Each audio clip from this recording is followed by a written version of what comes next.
All right, ladies and gentlemen, welcome back to the channel, guys. We have a Chicago Bulls preview video. They play the Pistons tonight. If they win this game, they will be over 500 for the first time since 2017, which is just absolutely mind-blowing. But before the season officially starts, I kind of want to go through it, give some predictions, give some previews, that type of thing. The opening night roster is set. Lonzo Ball, Tony Bradley, Troy Brown Jr., Alex Caruso, Tyler Cook, and Devon Dotson on two-way contracts, DeMar DeRozan, Ayo Dosunmu, Javonte Green, Elijah Johnson, Derrick Jones Jr., Zach LaVine, Marco, Matt Thomas, Nicola, Kobe White, and then Patrick. So, pretty solid squad. Obviously going to be without Kobe White tonight, going to be without Kobe White for a little bit, but the good news is that Patrick Williams has returned, and this season is very big for Patrick Williams. It's basically a lot of the Bulls' success revolves around what he is able to do. If you guys enjoy this video, be sure to hit that like button, hit that sub button. Post NBA videos every single day, and I post Bulls videos every single day, so I know you guys would like it. The Bulls, it's important right away. The first couple of games of the season are going to be very important for this Bulls unit because they have, like, out of the first six, they're pretty much all winnable games. The first six or so games for this Bulls team, they're pretty much winnable. You take a look at November's schedule, and it is pretty grueling. Like, right away, you've got Utah in there, you've got Phoenix, you've got the Clippers, you've got the Lakers. Now, it's a hard stretch. You really just want the Bulls to get out of that, like, at 500, maybe even a little above 500. So these first couple of games, specifically tonight against Detroit, Friday against the Pelicans, and then, Sunday against Detroit once again, those games are going to be huge. Now, this first game, you have Cade Cunningham out. So really, it's just going to be Jeremy Grant as the main guy on this Pistons team. No, Cade Cunningham is huge, but it isn't huge enough. I mean, I've talked about this in, like, the week preview. Like, Cade Cunningham is not at the level to be able to just win a game single-handedly on his own. So it sucks that Cade isn't playing tonight because he would have been fun to watch. But either way, Cade or no Cade, the Bulls are going to win this game. Their offense is way too dominant, and then their defense is way too dominant as well. There's a couple of things I want to talk about before the season officially starts. The first thing is shooting. That's kind of a big concern right now for this Bulls unit, is do they have enough shooters? Lonzo Ball can be a little bit streaky with the three-point shot. I think Vucevic is a very underrated three-point shooter. I don't think people really give him the respect he deserves when it comes to outside shooting. So I think Vucevic, you got Vucevic. Lonzo can be streaky, but when he's on, he is on. I think Kobe White's going to be very vital for this Bulls unit.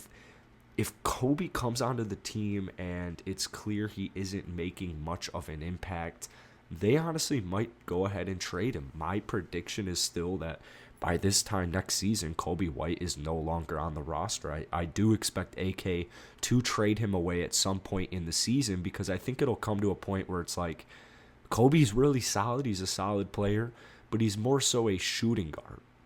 And in this scenario, in this case, for shooting, this is where he's very useful. So 15 points per game, if he could give you, if he can give us 15 points per game off the bench, that would be unbelievable. But anything double-digit point-wise for Kobe White, efficient three-point shooting, that's really going to be huge for this team, because there's not too many sharp shooters.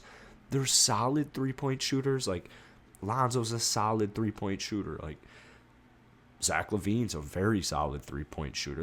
There are good shooters on this team, but then you also have guys like DeMar DeRozan, who it just isn't their specialty. Derrick Jones Jr. Looking at a guy like Patrick Williams, this is where I circle back to. That's why he is absolutely huge for this team. I mean, that was a huge issue. Or I shouldn't even say issue. That was a huge concern or frustration point, at least for Patrick Williams last season, was I mean, there were a lot of times where it wasn't even just the 3-point shot, it was just in general he wasn't that aggressive. Towards the end of the season, he definitely in all facets of his game started to get more aggressive. Now, with 3-point shooting and just shooting in general, last season he only took 1.9 threes per game.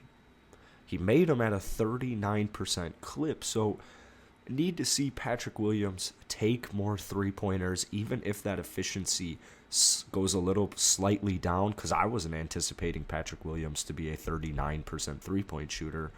It's going to go down with the increase in volume, but if Patrick Williams can maintain at least like a 35% 3-point stroke taken 4 to 5 a game, that's going to do wonders for this offense. So the good news is Patrick Williams shooting the ball or not, Kobe White shooting the ball or not, the Bulls, they have a lot of offensive talent as it is that they don't need to just heavily rely on only shooting. In fact, I think they're going to take significantly fewer threes this season. They're going to stick more towards iso ball, more towards pick and roll, because they have a ton of phenomenal isolation guys. They have a ton of phenomenal pick and roll guys. Lonzo Ball and Nikola Vucevic. Lonzo Ball and anybody in the pick and roll is going to be awesome to watch this year.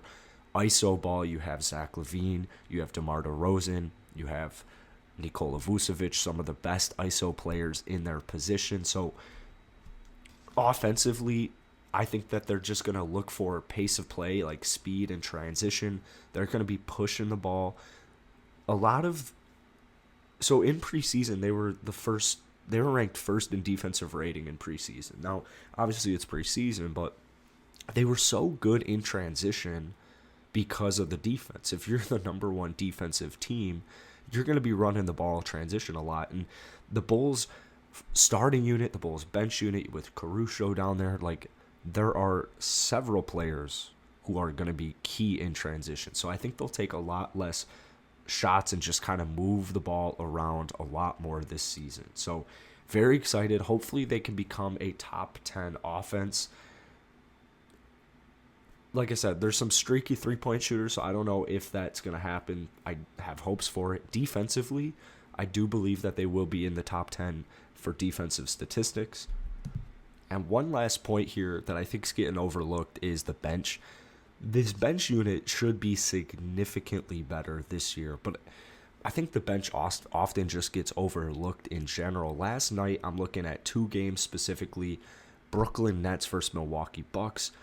Milwaukee won the game, I think, because of their bench. The Lakers Warriors, I thought the Lakers lost that game because of their bench. The Warriors won that game because of their bench. You got guys like Damian Lee scoring 15, just kind of lollygagging down into the paint with no repercussions. So the bench unit is huge. I think it gets often overlooked, and the Bulls have just a bunch of players. So I'm excited to see what the bench rotation looks like tonight, because there's so many talented guys I want to see get a look, like Tony Bradley, Troy Brown Jr., Alex Caruso, you got Javonte Green, you got DeSumo, Elijah Johnson, Derek Jones Jr., the new addition of Marco, and then Kobe White once he returns. So it should be awesome. That's going to be it for today, guys. If you enjoy it, hit that like button, hit that sub button. Like I said, post Bulls content every single day. Check the link in my bio for all my socials. See you guys later.